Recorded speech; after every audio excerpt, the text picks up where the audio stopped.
back. Standing next to me is Dino Patti. Give him a great applause. Thank you.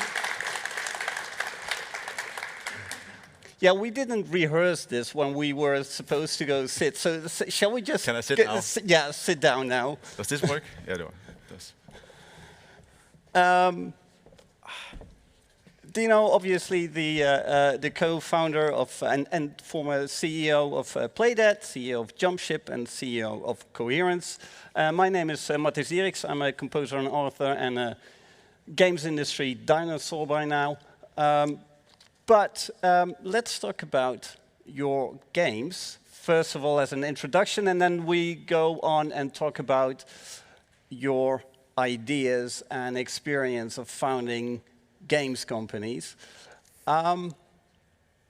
First of all, Limbo. I've asked you to think about some anecdotes for every game you made. So I hope you came up with some good I came up with something. Yeah, so Limbo is the first game I worked on. It's the first big game I worked on. It was not the first game I worked on. I worked on other games. But it's the first game where I also started a company and had a much more control in kind of building the company. Yeah, that was the anecdote. Oh, okay. Oh, you want more? Yes, something. Why did you use just black and white? So it was the idea of my partner, but like at that point, everything was going more colors. And I really liked that we were trying to go another direction. Everything was going, explosions, noise, and so on. And this was kind of getting back to the roots of what games is. Okay. Then the next one, Inside. Yeah, so, I mean, Limbo was almost practice for the team. And I think Inside became more like, we had the same core of that team. And then this was, yeah, the perfect spiritual successor for us. Were you expecting the amount of success that you got with it? Inside. Yeah. So fun because anecdotally, I think more people remember Limbo. Really? Yeah. Again, just anecdotally, when I go around talk with people, more people mention that, and they always say, "Oh yeah, I should play Inside at one point." Okay. I personally think that Inside is a better game. Okay. Then you leave PLAYDEAD to found another company called JUMPSHIP, and you released how do I pronounce this? Somerville. Somerville. Okay. Okay. Yeah, I left PLAYDEAD, and my first instinct was to do more of the same. So I met a director called Chris Olsen, and he had this idea that reminded me so much about like the flashback vibe. So I contacted him and said, "Yeah, just left PLAYDEAD. Let's talk." And we spent half a year kind of dating. Can you say that? Before we asked him if you want to do it, let's do it together, and we kind of created JUMPSHIP and Somerville. And you do not do not just make games, you also make tools. Can you tell us what Coherence just launched version 1.0? 1.0, yeah. Okay, what is it? It's a bit stupid in some ways. Okay. No, because after PLAYDEAD, I was really addicted to kind of, doing these massive things that touched people. And I had this idea that I wanted to make like a huge multiplayer game, more emotional than what you see out there, and something that was touching people's heart. And I tried to make, the vision bigger and bigger and bigger and bigger. And then, it became almost like, let's make a tool that can help all creative minds in the world make multiplayer games. So it went to that. When you look at mods, some of the biggest games came out of a small team building upon another idea and getting help without investment, just like the pure idea. And so that was the spark to that. So the short of it, it's a multiplayer SDK for Unity. Yeah. And it's... I mean, now you're making it sound really unsexy. Oh, sorry. I just... yeah, well, these are your potential customers. Yeah, well, what we're selling is essentially that it makes multiplayer easy. Like, I have been avoiding it for many years, and many people are avoiding it, and we're just trying to make it easy. We explained it a bit by saying it's the kind of, Unity and Unreal. What they did for general game development, we're trying to do for multiplayer.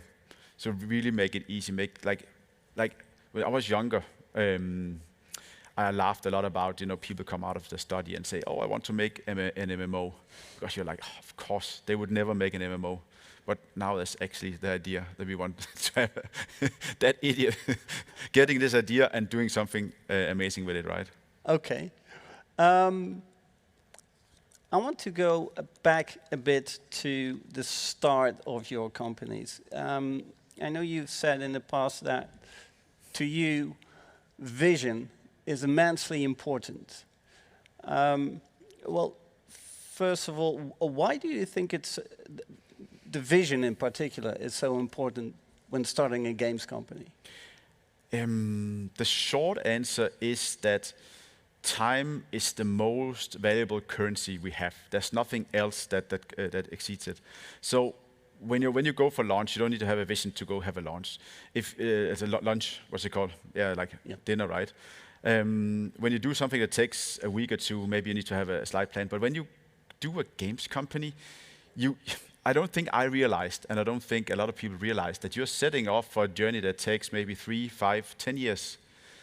And I think if you don't have a vision of where you want to go, and also what feeling is it you want to achieve in the end, what is it you want to go with this, I think you will not manage to, I think you will quit early. I think you need that to sustain some kind of, there's so many hard times. There's so many times that it's not fun.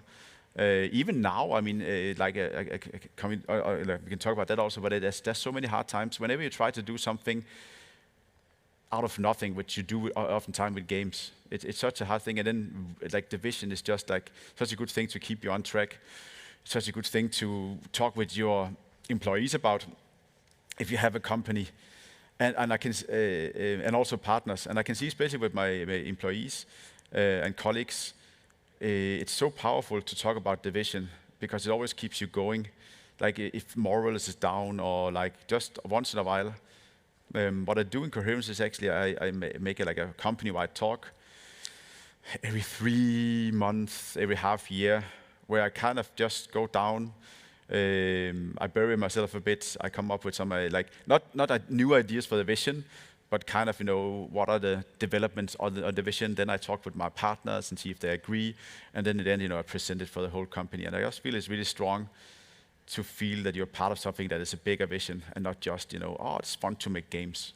Yeah, but in your opinion, because vision is kind of a broad statement, but in your mind, what should a good vision entail? I haven't found out, but what I think is really important is that you, if you're the one carrying the vision, that you sit down and you find out what's the feeling and what's the kind of, what's the broad outcome. Because I don't think it's a precise thing. You cannot say it's this or this. I think you have to, I want to take over the world could be a vision and do something good for the world maybe also. It's also a good vision. And then you can kind of start from that and kind of align it slowly with what you're doing. Why is what you're doing good for the world? And yeah. Money, is that part of your idea of a vision? Let's get rich? You're leading me very much to the answer. But I think getting rich it's such a flat vision to have, because if you really want to get a lot of money, I don't think you should be in games. Oh no, I know. You hear about a lot of people earning a lot of money, but I mean, it's the 1%. Yeah.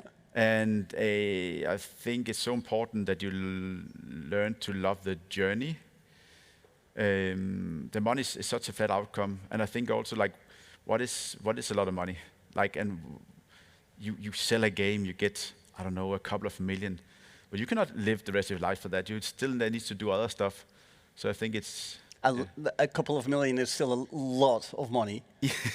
but these days it goes so fast. You cannot live the rest of your life. You have to do something again. So let's say you get a couple of, now we're getting out of the track, but if you get a couple of million, let's just say 2, you can not work for a while. You still need to work on something. So would your first vision be get a lot of money and the next vision be your real vision? Why not have the real vision to start with? And then maybe break it up and say we also need to survive and earn money. Okay. Well, since we sort of established what your idea of a vision is, let's try and see if we can get some examples from real life, and in this case from your life. So what kind of vision was created for JUMPSHIP, your second company? So we wanted to do a cinematic experience set in a really iconic environment with some really emotional stories. And I think we achieved that in large parts. And what you do with the vision is that every time you have a choice, and again, everybody here who has a company or have tried to make a company or created a game knows that there's so many choices, and a lot of the times you actually don't know the right answer to the choice. It's so easy to see a game that is released and imagine that was just all the right choices, but rarely there were so many things that led to those choices. And a lot of the times you don't know what one or the other. And then I think like having that vision for every choice, like cinematic. Okay, if there's 2 choices, what makes it a bit more cinematic? And you hold that up to the vision every time. And the same also with employees. I think it's so important that when you hire people, that you do the typecasting. You talk about the vision when you hire people, and you see how much they feed into it, and like preferably add on to it and say, yeah, I can see that. I want to put this onto it, because then they add on to your vision. Because again, the vision, I don't think anybody, also like the great visionaries of our time, I don't think they ever had like a really precise visions with millimeter precision. It's a feeling of something you do in the future. And it can be so strong if you present it correctly. I have this example I saw recently from Elon Musk, which you love or hate, but he's creating this robot, and this robot does nothing. It is actually a bit laughable at what step they are compared to everybody else. But the way he presented, saying that this robot is going to all of the tasks you don't want to do in your life, this robot is going to do it, and it's going to do it in a way where we're going to change the economy of how we think about it today. And you were like, boom, right? He sold this shitty robot to us once again. Yeah. Yeah. Yeah. How do I get off of that? Trying to picture it, but having a team that understands the vision is very important to you. And does that also mean that you, for instance, do not hire very talented people? Yes. That happened. Yeah, I think it is of course important to have talent, but you need talent that understands the vision. And I've tried so many times to work with people that don't fully understand and are always questioning it, and always also sometimes trying to move it towards their vision, which would maybe also be fine, but I still believe in like having one coherent vision per project you're doing, or maybe even per company, is really important. And it can really ruin a really great company, a really great game, that you have that. And it just ruins the process. If you have one visionary, and everybody is trying to pull it away from that vision, it very quickly becomes incoherent. And I think we can all see it in those games that are really incoherent. Very few people probably here played the game Scavengers. It was like Improbable made this game, and they tried to combine survival with Fortnite and Battle Royale and PvE, and like in the end, you can just see that there was no vision behind this. There was no person saying stop. There was all big meetings where everybody came up with the most fun ideas. And I personally believe that the best games we have is where there is one, maybe two main creatives that are carrying the vision, and not like a group deciding or voting or putting things in. Sort of the author. Yeah. And when you scale up a company, if I recall correctly, with PLAYDEAD, you went from like 12 to, what was it, 30, 40 people? Started 2, then we went to around 15, I think, with Limbo. And then we went a bit down, and then we went up to, when I left, we were 28. And so that means, I hired 28 people, but I think I fired at least the same amount, if not more. Or laid off, it's called. Okay. Because you get people in, and in an interview, it's hard to deduct really, all things. But this is also relates to other things in vision. They could also just be how they work and how they fit into the company. But I will say typecasting is a lot of it.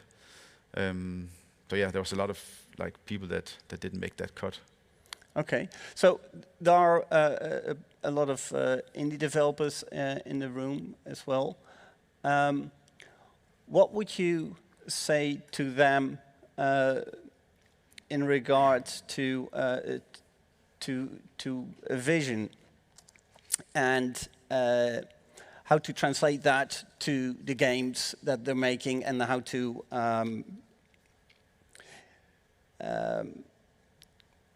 I'm trying to, and failing, by the way, I'm trying to get a very concrete example of, this is your vision, so this is the decision you make based on the vision, other than who you would hire and not. So should it influence game design, and to what extent? But I think everything, but I mean, so it is so easy for me now to sit and come with it as advice. And that's just a disclaimer. Because I remember as we were doing Limbo, people gave me this advice. We're going to take this company. And we didn't know. We just want to finish this game, right? And I think that's where you are a lot of the time. But I can see now, looking back, that I should have spent more time in thinking about where am I in 10, 15 years, 20 years maybe? Where is the company in 10 years? And what we maybe thought about, where it was more like, in the local space, where are these games going? And it's more now, looking back at it, I'm starting to understand how important how important the vision we set out at that point, how important it actually was. But I think there's vision, but there's also the values you create around it.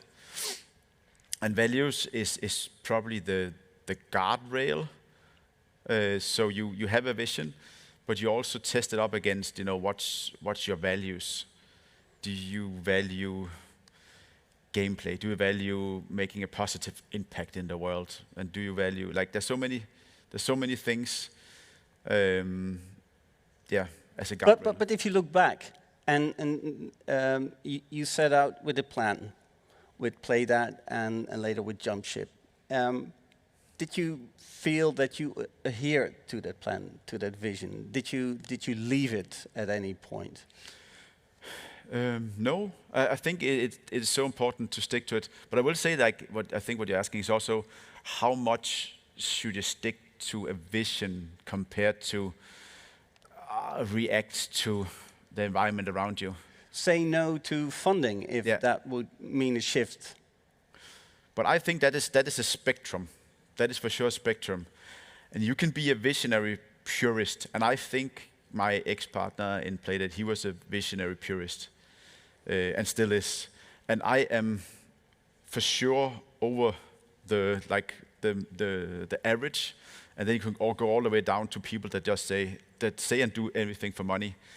And I think it's really, really important to be above above the average. I mean, the money you take in can definitely put you down a wrong path. And the reason I start about talking about time as an economy is also, if you factor time into it, if you end up, for example, doing consulting, and that's something I always categorically regretted to do. If you start doing consulting, you of course do consulting to not die, but it's also going to be something you do until you die, maybe. Because you can never, the math doesn't check out. You cannot, it's so, for very, very few companies, it makes sense to, they can make enough consulting that they can actually build original IP on the side. And even even the people you hire, if you hire something for an original IP where it's all about thinking the best thoughts and doing the best choices, compared to a consultancy job where you hire people to do the most cheap and reliable job, it's hard to shift people around on that. So that, yeah, I would for sure always tend to follow the vision, because I think if you don't do that, you end up just doing stuff for money. I think this is maybe controversial, but I would rather fail doing the vision. What do you say? You say it's better to shoot for the star and land in the puddle than aiming for the puddle. Yeah, yeah. Well, that dovetails nicely into our next subject, which is founding and growing of businesses. So you have founded 3 game companies. You must have had moments where you were thinking, "Oh my God, this is going all wrong, and we're going down, or this is a problem that is too big for us." What are the ways you get out of those situations? What are the pitfalls that you manage to sidestep? I think it's a bit hard for me to think about like a few big ones, because I think game development and development in general is one big pitfall. You're rolling down a hill and hitting rock after rock, and once in a while you gain balance, but most of it is just elegantly falling down and not hurting yourself too much. And it's of course also a bit personal thing, because I also like doing the thing we're doing in Coherence is so stupid in some ways, because it's something new. Nobody's done it before, and we come up with something that is outside of my comfort zone. It's outside of, but I also think that's what makes it fun. And the same with, as I said, with Limbo, it was like a game created in going like 180 degrees the opposite of what was happening at that time. It was, I'm so old now that, I made CD games before that, and that was a whole other business. You could not make an indie game in 2003. Yeah. There was nothing called indie. There was maybe people doing small projects, but before there was digital download, you could not get your idea out and distribute it and be successful. But still, if we focus on PLAYDEAD for now, there are so many indie development studios making great games, not having success, not having financial success. Why would you say that PLAYDEAD did end up being so successful? Is there anything that you could translate from that and apply to indie studios in general? But I think making something that is really, really different and noticeable and recognizable. Like you can squint your eyes and be at 10 meters distance and you can still see it's Limbo. And I think when you, like the big games of today is the ones I think that can achieve that. You can do that with Minecraft also, right? You can squint your eyes it is much harder now. I'm not saying it was not hard then. At that point, indie discoverability was not a thing because there was no indie games. It was the challenge at that point was just actually to make it as an indie game, and we got investment And it was not cool. It was very, very uncool to make indie games at that point. And there was nobody investing in games or indie games. Maybe there was people investing in games, but for sure not indie games. So the challenge was different, but I still think that it's what you can take from that is just make something that's really recognizable and different. And that's also the power you have as an indie game. If you do a game that, I saw a game at a show. Somebody wanted, it was a Nordic game, and somebody wanted to show it to me, and they said like, "Oh, isn't it a cool game?" And it's almost like Ratchet and Clank. I said, "Yes, it's cool, but it's almost like Ratchet and Clank. Like how? Yeah. Like I would rather play Ratchet and Clank. Why would I play this game, right?" Yeah. But then there's also some indie games that just deliver so much value and so much crazy new ideas that no AAA game would ever try to do that. There's so many games that have given me so many good feelings because they're doing something different. They're touching me in a new way. They're trying something completely different. And they can do it because they're a small team. They don't care. They have something on their mind. And I think these are the games that in general do well. Okay. So you founded and/or co-founded PLAYDEAD, then JUMPSHIP, and then Coherence. And Coherence isn't making a product for gamers, it's making a product for people making a product for gamers. Yeah. So what would you say is the most important difference in having a tool studio and a game studio? But it's very, very different. First of all, when I was going around at conferences as a game company, I thought the people standing in booth, like third-party people, I was like, I think it was so, what's it called? It was just annoying, they want to sell stuff to me and so on. And now I'm kind of that person in some ways. The other thing is that I kept myself on toes because when we started JUMPSHIP, it was the first game is always the hardest, and the first success is the hardest. When you had that, it is not downhill, but it's just easier because you can always refer to the last thing you made. And that's also why I think making the first game is just like get it out there, don't take too long about it. But then when I shifted to Coherence, I didn't realize how much shifting an industry would change it, because with JUMPSHIP, when we were getting investment for that, it was a bit easier because people know who I was, and I knew a lot of people, and I could kick doors down everywhere. Obviously, you have to pitch and show something to get money, but with Coherence, I was pitching. Nobody knew who I was. Nobody in that industry knows. But it's sort of the same industry. How could they not know you? I don't know. I found out. A lot of them don't know what Inside and Limbo is.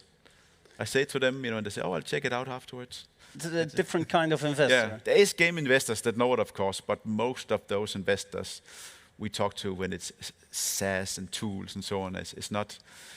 So in one way, it was extremely hard and stupid. In another way, it was really, really interesting and fun for me to kind of take all of what I learned in how you pitch a company and not just rely on my name and kind of pitch it again and pitch the vision and go deep down in how, what's exciting with this vision and how do I deliver this vision to you in a way where you think it's cool and start to adding onto that. Yes. Weren't you just looking for another challenge? Yeah, but that's what I said with the money thing. I've never been in it for the money. Obviously, money is nice, but I don't care about it. For me, it's all about the learnings. Like one of the reasons also left PLAYDEAD beside a few other things was also like I felt I stopped learn a bit. Inside was immensely cool to work on, but in some ways, some mid-production, there was also less challenge. We were just using our own money from Limbo. There was one time where we thought we needed some extra money in the end, and it was so cool to go out and try to pitch the whole company again. And then suddenly we realized we made some sales, and then we had enough money anyways. So it was that like the challenge there in many fronts was over, and it's not because there was still a lot of challenges in setting up the team and so on, but I still felt for me personally, I wanted to try something new. And that's why just starting with a totally new team in JUMPSHIP was amazing. Start with a new vision, a new team, build it up from square one, and then Coherence, as I said, totally other industry, even though you shouldn't think it. Yeah, it feels a bit weird because it's literally within the same industry.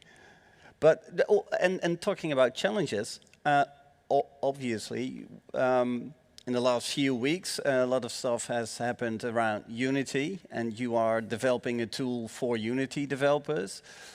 How do you feel about that? Yeah, it's a bit of a shit show, right? I mean, when we were pitching Coherence, we actually say part of the pitch is that we say that we do what Unity did for developers coming from doing their own engine to doing an engine. We just do that for multiplayer. But I had to revise that because I cannot say that anymore. Yeah. I now say we do what Unity did before IPO. And I know the founders really well, David and Joachim, and they are super cool. And when they were running the show, they're so cool people. They're always siding with developers. And the reason we are trying to copy their playbook in Coherence is they set up this, they call it democratizing games, right? They tried to make games easier to make, more creative, and they managed to do it.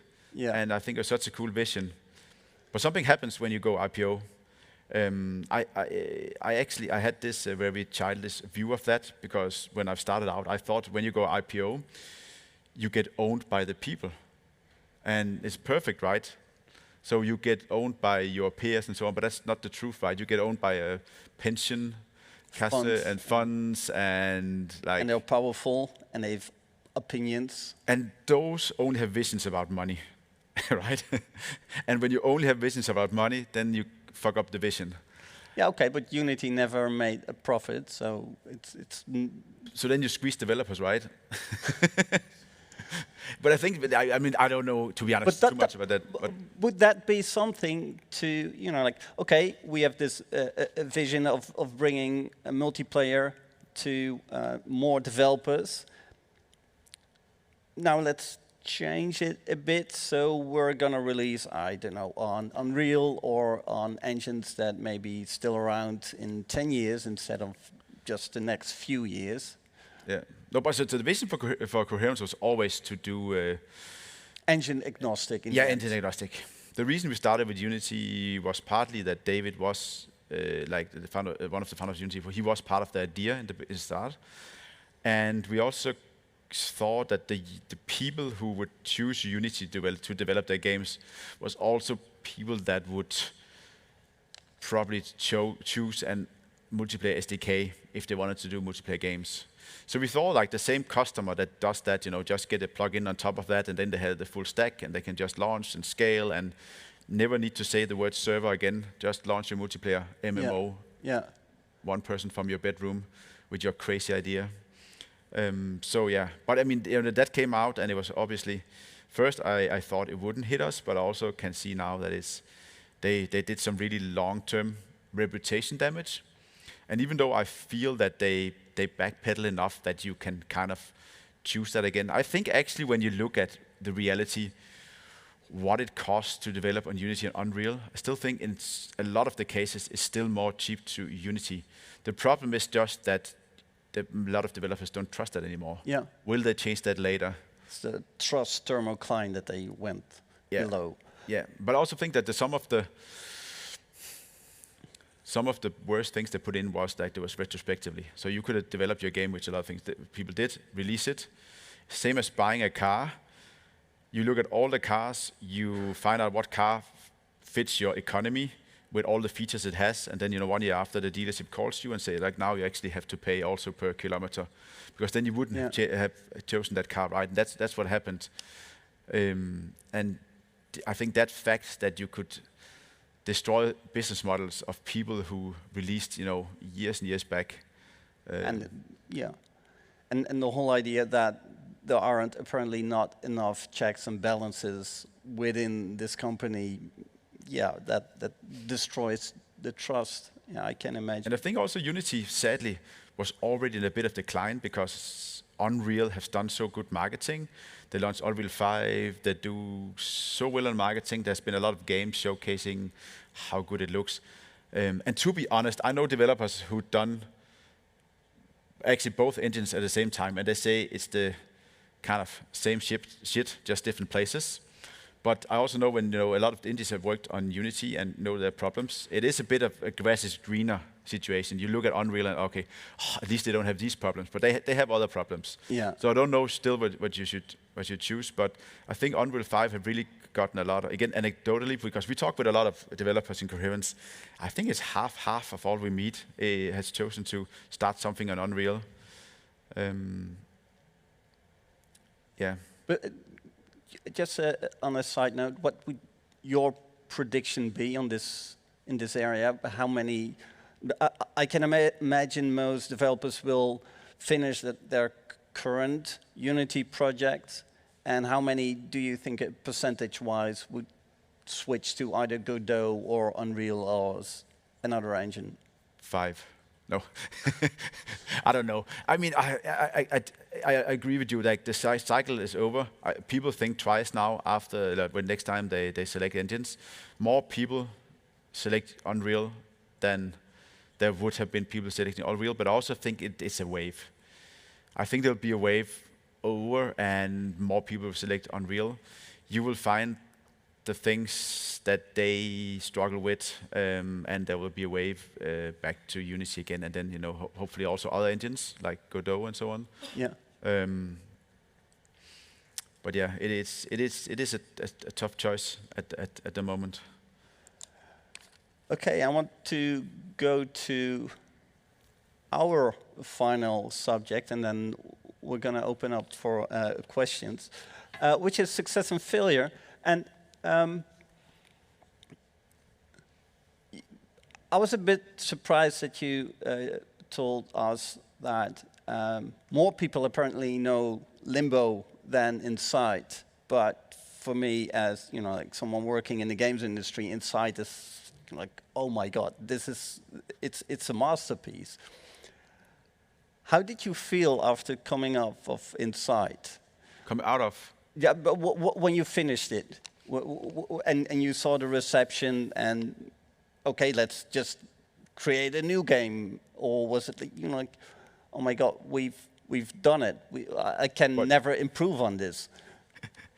So it's a very special case for me personally, because I left just after Inside, and so it was a mixed bag of emotions. So of course, like I knew I wanted to kind of finish that up. And obviously, I came out of PLAYDEAD. I got some money on hands, but I also was very borderline depressed, because I kind of also felt I lost my baby. I kind of built this company up over 10 years. I had friends I hired there, and yeah. So for me, it was a bit of a big mixed bag. Can you maybe, for the people who don't know the story, elaborate a bit more on that? The conflict. What happened? Why you left? So I will not go too deep into it, but there was me and my partner had some disagreements, and it was also happening while I was also thinking about, personally what I wanted to do next. I mean, first game took 4.5 years. Next game took 6, and he had more crazy idea for the next game. And my estimates at that point, and still maybe have to up it now, was that would take 8 to 12 years. So our conflict combined with me also thinking I was 36 when I left PLAYDEAD, being 46 to 48 before having the next game out, and also not developing, as I said before, not learning what I wanted to learn. So that was what prompted it.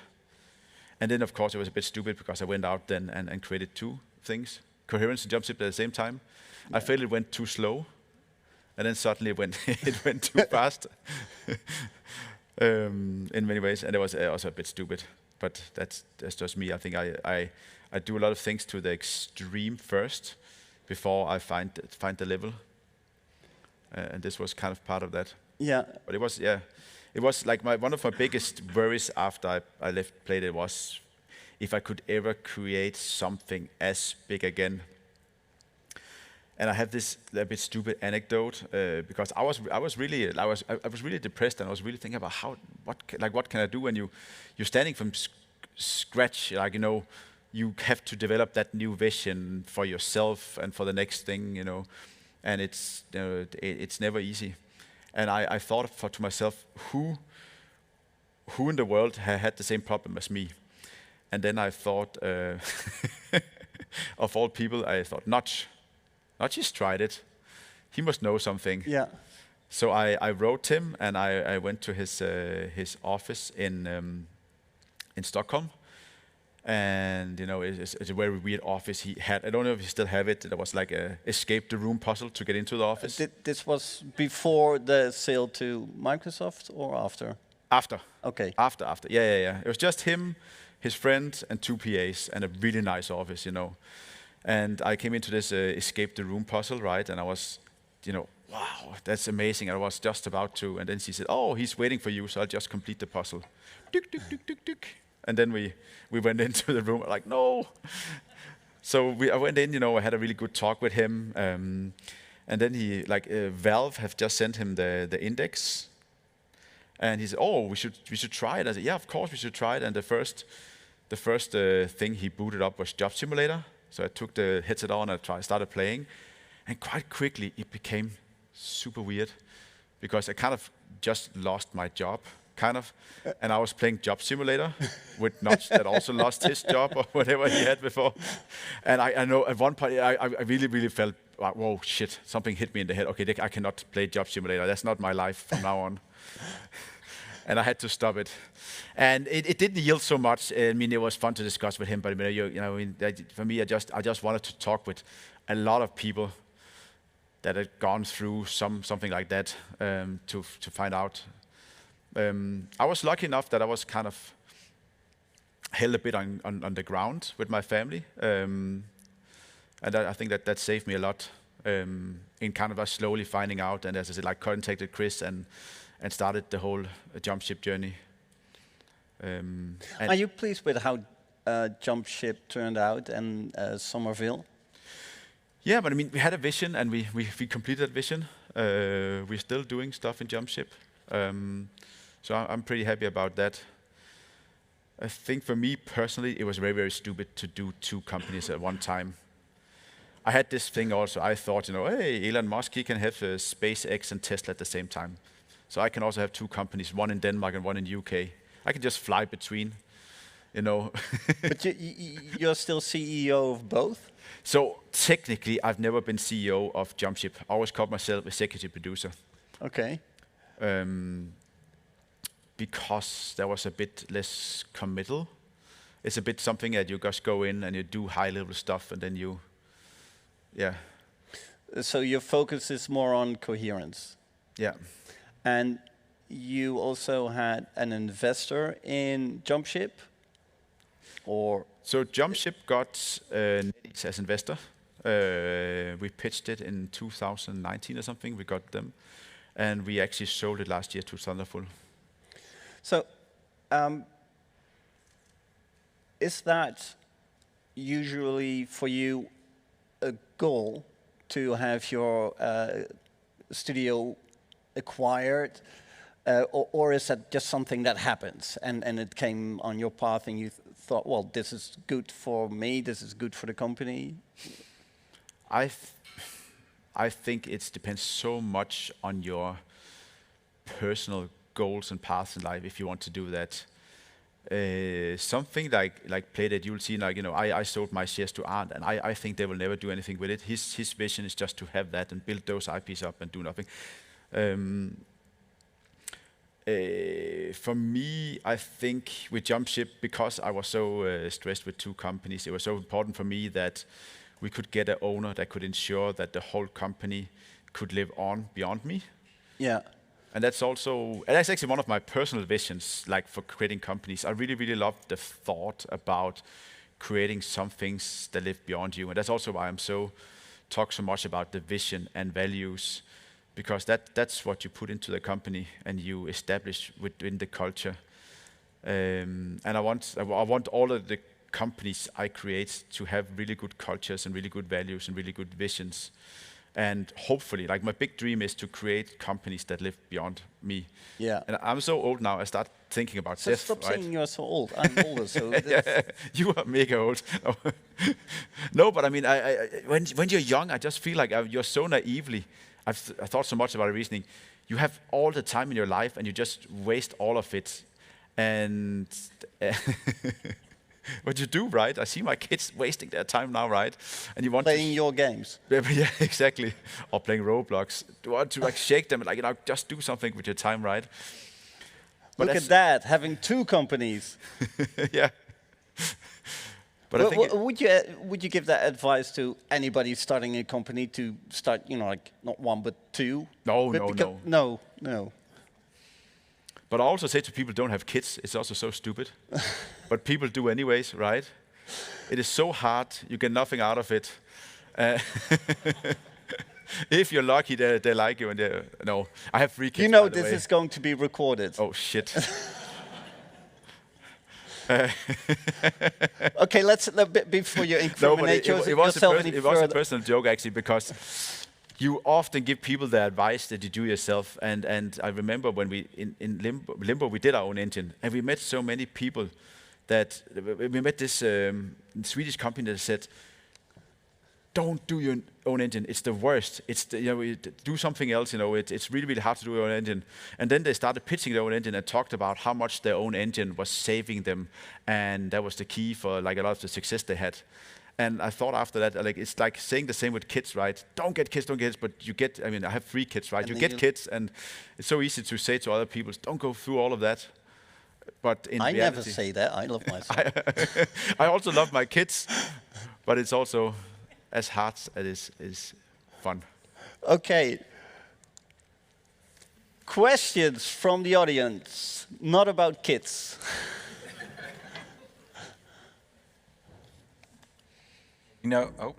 Hey Dino, thanks for the insights in your adventures. It's really working in my mind. But I was actually wondering, after you took off Job Simulator, did Notch tell you something? Like, did he help you in a way moving forward?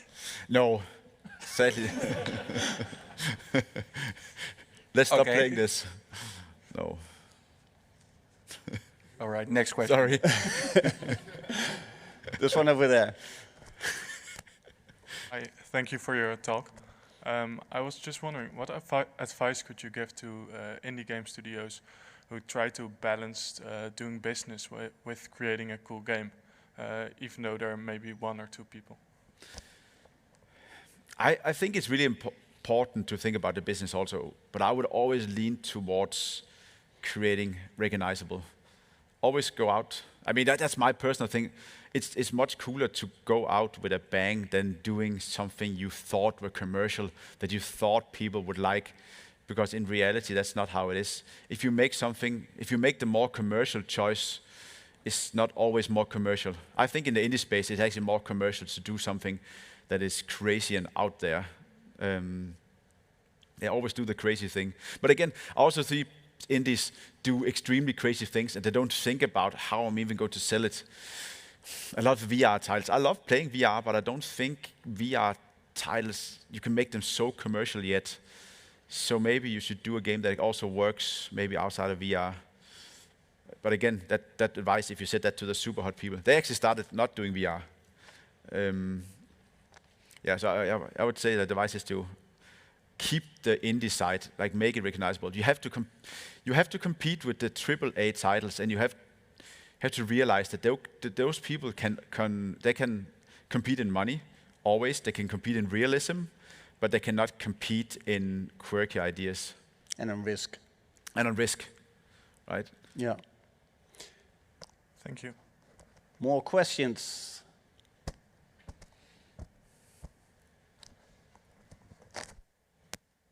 Oh, this is really fun. So I'm really curious about like the experience. Keep it close to you. Okay, are we good?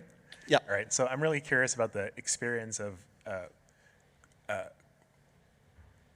funding the company that makes coherence. Yeah. But like in a sustainable way, in the sense of I really enjoy making tools. It's one of my favorite parts of game development. And it would be sick if I could make a living off of selling tools. But it's actually not something that's very easy to do. So, and especially if the more specialized the tool or the longer the R&D takes, how did you manage to keep the company alive long enough to develop the features of coherence? Or did you have customers from the start? How is that company surviving? So it's an easy answer, but it's not a good answer. Like we are just running on investments. We're not profitable yet. So we are loaning other people's money to do it. But it's, yeah, and I think it's hard not to do that. Because if you do a tool that's easy to make, then a lot of people have done it. And if you do a tool that's hard to make, then it requires a lot of effort. And one thing I realized going into also what we are making is that it's actually deep tech. When you want to do multiplayer synchronization, it's not easy. That's also what we want to help people with, because if you start your own stuff and you think you can do networking, as soon as it goes live into the real world, as soon as it needs to scale, there's so many things you have to take care of. And you know, also, like you saw, that game company, Among Us, right? When they got popular, they was crashing for 3 months straight. I tried to get in. So yeah, I don't know how we fund the game company. Right now we're just living on it of investment, and it is tough. It is like you see, like really have compassion when you see those people in the booths standing at GDC. It's a tough job, and you also one of my pitches when I talk about coherence is always that when Unity was pitching Unity, nobody wanted it, nobody needed it. Everybody had their own engine or a solution. They were selling something that was a solution for in 10 years. So it was a slow process of slowly coming in. And suddenly you have release games after a while, after half a year to a year, and then it goes faster and faster. Then suddenly, now, fast forward, right now nobody would build a new game engine. If you have a game idea, you want to build that, and then you use a game engine because it doesn't matter. And that's our thesis also with coherence. Like in 5 years, nobody will build their own network stack. Why should you build your own multiplayer department, network team, and live ops team in a game company? You just want to have your idea. That's your core, and then you let kind of you buy that off-the-shelf component. That's yeah. Thank you. There was a question behind you. Right there. Thank you. Thank you for it. the throw. Thank you so much, Dino, for the talk. I was curious, a lot of people that have had a really big success seem to kind of have so much pressure that they're not sure, where to go. Notch, it might be a good example. I'm very curious how that felt when Limbo was so popular. If you felt like, hey, maybe we should do something completely different, go into a different kind of vision, or if you felt like, you've talked about vision a lot. If this was like, did you already want to make Inside when you finished Limbo without seeing just how popular it got?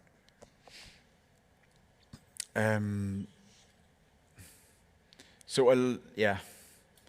It was my partner that was behind a lot of those things, but I think for like the whole company, it was just important to kind of do what we were good at, find the strengths in the team, and then do more of it. Like all positions in the company just got more time. You saw because I think a lot of the things in Limbo felt rushed, and it's also we were building a company while building a game. You were hiring people, you were trying to find processes. And when you already have the structures, you have a place to sit, and you have some processes, and you learn something. I think it's just easier to, do the spiritual successor, like give all positions. Like this game designer just get more time, the sound designer more time. But I think on a personal front, I think that's more difficult, because I think a lot of the people who have success and leave, it is. I think I found out now that people that have a couple of years of break and then start again, I really have respect for those people now, because they're starting not from scratch, but they have to figure out what to do again. What is it that made them yeah, start the first time. And I just interviewed actually Christopher Sundberg that made Avalanche on scene at DICE, and he said that he knew nothing of what he wanted to do. He just stopped, and then he just started playing games again because he had time. And then him playing games, actually enjoying playing games, was what made him get ideas and come back into the game industry. I mean, he came up with the idea of, what's it called? The parachute. Shit. The parachute. Avalanche first game. Shooting cars, parachute. Oh, Just Cause. Just Cause. Yeah. That was his first game, right? He sat in his kitchen and just drawed that, and then he lost lost for life in games, and then he came out and played again and got back in. And I think that's so remarkable when you can do that. yeah. Final question. I'm good to ask another one if nobody else will. Well, apparently, Cool. All right. Very different topic, but you mentioned, you hired a number of people and you fired just about as much. How do you do that? How do you fire people? Like what does it take for you to go like, hey, you've worked here for 3 months. It's not working out. Do you have a process? How does it work? So, I think you just feel it, and you feel how people work in the team. But anecdotally, there's so many ways of feeling it, and right now where I am in Coherence, it's quite crazy. But I don't like that part anymore, so I have somebody else to do that. but you used to like to fire people. No. So I never liked it, but I didn't have the realization that I could get other people to fire people. No, how can I say this in a good way? How can I dig myself out of that hole? No, but I think when I did it in PLAYDEAD, I just, you make the best out of it. You align the goals with whoever's starting. If you feel it's not the right thing, you start talking with them. And a lot of the times, if they're typecasted and need to fit into a tightly integrated team, you kind of feel it, and they also feel it. And most of the times, I think of all I laid off and PLAYDEAD, there was only one that got angry at me. Everybody else, it was more like conversation. They could see it didn't work out. And all of them came to another place afterwards where they were more happy. And that's also always what I said to myself. It's kind of, I didn't see it as me being an employer and me hiring. It's like, we have to work together. You have to have a good job, and I have to have a happy staff, right? But both in Coherence and JUMPSHIP, after around 15 people, I hired a person like a COO, a director of studio in JUMPSHIP, and a COO in Coherence that are handling that. And I found out that's a magical point. Because after 15 people, I didn't hire a person, and the company just grows. Yeah. I've been at company stuff where I didn't know people. Like I'm not already 30, but I could come in and there's just a lot of people, and these people start in 3 weeks, and I didn't know. And I think it's magical when the company gets this life by itself. Yeah. And yeah, again, I think that's for me at least. That's the next level. Like, how do you? I always thought about how do you hire yourself invaluable. You start the company, and you always want to hire people that are better than you, that can replace you. And you just get pushed out at the top. And I mean, the perfect thing would be to just be pushed fully out and have this company that just lives and have the vision and have all the values and continue into infinite. That's a nice vision of the future to wrap up. Thank you for the questions, by the way. Some great questions from the audience. Give them a round of applause. Thank you.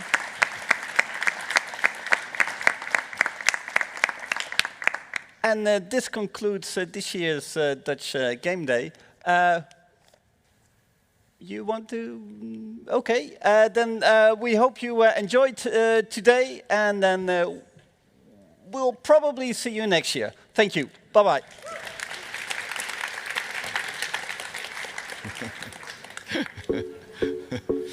I hope it was. Oh, hello.